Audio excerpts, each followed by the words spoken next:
Hello race fans, the numbers guy here.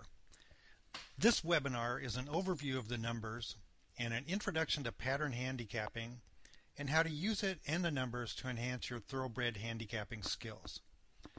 This is Accuracing's first handicapping webinar. We will produce additional webinars soon that will discuss specific patterns and how you can spot them. To begin, let me show you the format of the numbers card. First, the header. This shows basic information about the track, the race number, the surface distance, type of race, sex and age restrictions, and the name of the stakes race if it's a graded stakes. Next, the month year, reading left to right with the most recent to the left. Then we have the week ending dates. Again, reading most recent first. In the far left column, we show you the horses' names. Then in the main part of the grid, we show you the numbers. To indicate distance and surface of the race, we use a key. For distance, the standard font is a sprint, anything under a mile, and bold font is a route, 1 mile or more. The surface type is indicated by a standard font for dirt, italics for turf, and underline for poly. On our sample card, you can see Kindergarten Cop ran a turf route in August and Center Divider ran a dirt sprint in July. Now, let's take a look at the card for the Arkansas Derby. Of course, the race has already been run, but we'll start with the card prior to the race so you can see the process we use to handicap. The first thing we do is check for the fastest horse in the race, the fastest number in the race. And as you can see, the factor and his 3.3 at a route is the fastest of any horse in the race. Actually, his 3.1 in a sprint was even faster. Then the next thing we do is we check for the fastest that each horse has run in the particular race. So going down here, you can see that there are most of the horses ran their best or their fastest in their very last race. There are a couple of exceptions, but generally you've got a bunch of improving 3-year-olds here.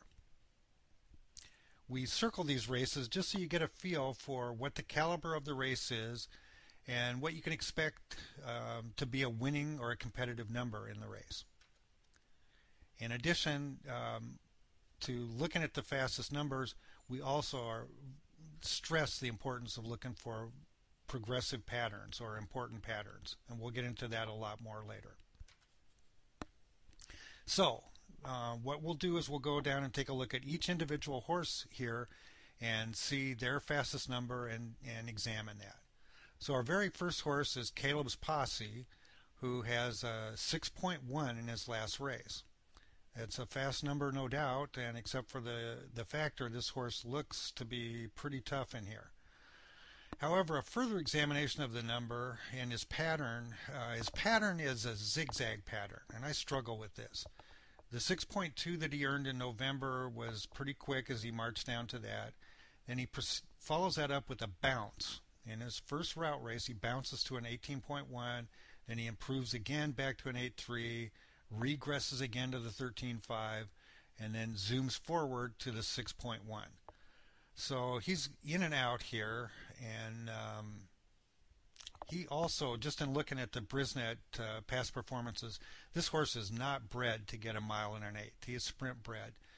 I really don't like this kind of zigzag pattern, and I certainly don't like a sprint bred horse in a mile and an eighth race. Okay, my next horse, Nero, has got a nice marching pattern. First race of his life, he runs the 22, and then like so many here, his first route race, he bounces 36.1, and since then he's proceeded to move forward with huge marching improvement. The 12.2 is a nice improvement, and then he zoomed right forward to the 7.7. This is a horse on the improve, and he is bred to route. Then Elite Alex also has very nice marching forward form. 14.9, 12.3, 9.7. The only thing that you could say negative about him is that he is quite a bit slower than most of the competitors in here, and he will need to improve quite a bit off that 9.7.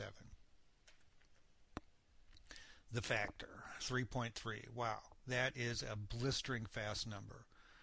And his 3.1 that he ran sprinting in the second race of his life is almost breathtaking. This is without a doubt a very, very fast horse, and he is much faster than he's run much faster than anybody else in this race. He is definitely, clearly the one to beat. However, he doesn't really have any forward-moving pattern. It's just a fast, fast horse. Brethren, okay, this is the opposite of the kind of pattern you want to see. This horse ran a 4.6 his first race. I think he went 108 and 4 at Belmont at 6 furlongs first time out, and he's proceeded to just back up since then. He won all three of his first three races, but steadily went the wrong way, and then 11-3 in his last race. I do not look forward to this horse running an improved race. Sway Away, actually not a bad looking form. 8.4 in his first race, came back a little bit off that, and then after a layoff comes back 9.2 and then an 8. He's headed in the right direction. He's just a little bit slower than some of these, but not a bad looking pattern here. Alternation.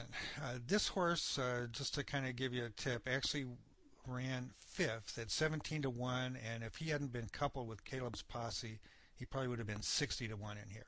You look at the pattern and you think that 13-1 is just too slow for this group.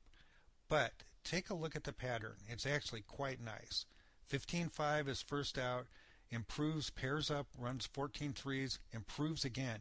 These mild, gentle improvements often lend themselves to a huge springboard effort at some time, and he ran a decent race in the Arkansas Derby, this guy coming in fifth.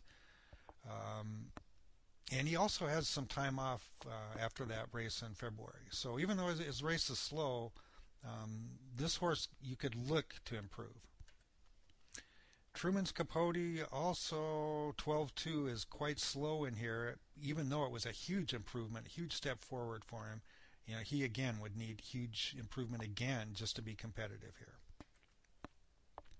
Dance City, on the other hand, has got another one of those just marching forward, beautiful marching pattern. 15-3, 11-6, 7-6. This guy is just headed in the right direction. Arch, Arch, Arch. This guy has got a beautiful marching pattern. It's almost perfect. First race, 13-6, improves to 9-2 sprinting.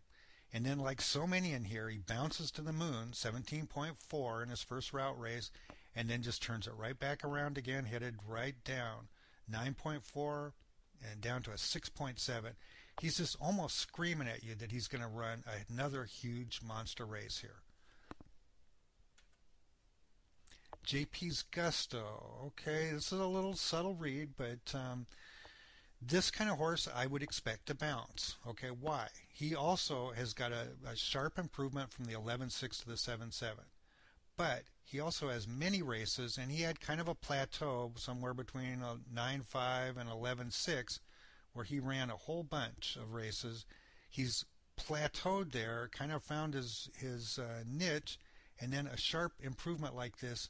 This is almost exactly the kind of time where you're going to expect this horse to bounce.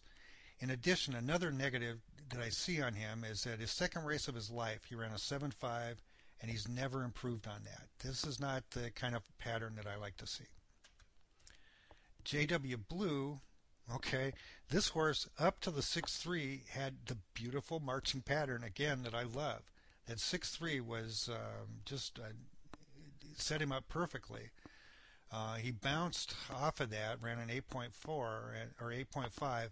Off of that bounce and then coming back quickly. I'm not going to expect continuation of his forward move, but at 68-1, that's what this guy went off at. You can see the 6-3 is at least competitive, and at 68-1, I think he ran 5th or 6th in here and certainly beat most of the field.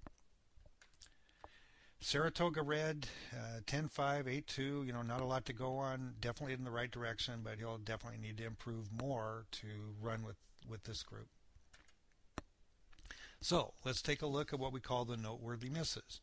Horses that didn't run as good as we thought, well, actually didn't run as good as the public thought for whatever reason. Okay, number one horse, the Factor. This guy went off at 4-5, and to me it looked like he deserved to be 4-5. And he ran up the track. Taking a look at his pattern, there really isn't much of a pattern here. It's just that the 3.3 was really, really fast. Turns out he had a physical ailment, flipped palate, I guess, and underwent minor throat surgery after the race. Baffert laid him off for a while, and he came back and ran another monster race at Del Mar. Second disappointment, at least for the public, was Elite Alex. This horse was the 6-1 third choice, and nice looking pattern, no doubt about that. But the 9-7, his best, was very slow for this race, and he was just not competitive in the race. Most likely he was bet because of Calvin Burrell being his jockey, and at the time Calvin Burrell was the darling of everybody, and people would bet him just because of his recent success in the Kentucky Derby. Brethren, okay, this horse is exactly the epitome of a horse going the wrong direction. He just looks like he's going to run a bad race, and he backs up even further than he had. Again, the only reason that people bet this horse that I can think of is that trained by Todd Pletcher and ridden by Ramon Dominguez. But he certainly didn't have the numbers or the pattern to support any wager. And then Caleb's posse just returned to bounce, as it kind of looked like he would. He also was not really bred to get the distance. And again, I don't like these zigzag patterns. I want to see a horse headed in the right direction. Now the horses that did well. Actually, this trifecta paid $5,000, and it was not that difficult to get. A student of the numbers would be able to isolate some of these patterns. Arch, Arch, Arch, again, beautiful marching pattern. Toss out the 17-4 in his first route race, which you can just generally almost always do with 3-year-olds, and he just charged right down to that 6-7. It was just, he was screaming out to you that he was going to run another monster race, and he did. 5.7 to win the Arkansas Derby at 25-1. What a gift. Nero, again, he also had a nice marching pattern. Just charged right down to that 7-7. Ran another nice race with the 7.9. Bred to route, all systems go, and he went off at nearly 10-1 off a 5-1 morning line. Again, a gift. Dance City, again, here you got the 15-3, 11-6, 7.6, beautiful marching pattern. He backed up a little bit compared to the other two, but part of that was he's on the lead and he didn't lose any ground. So his number doesn't get any additional lengths lost built into it. But bred to route on the dam side, Todd Pletcher's the trainer.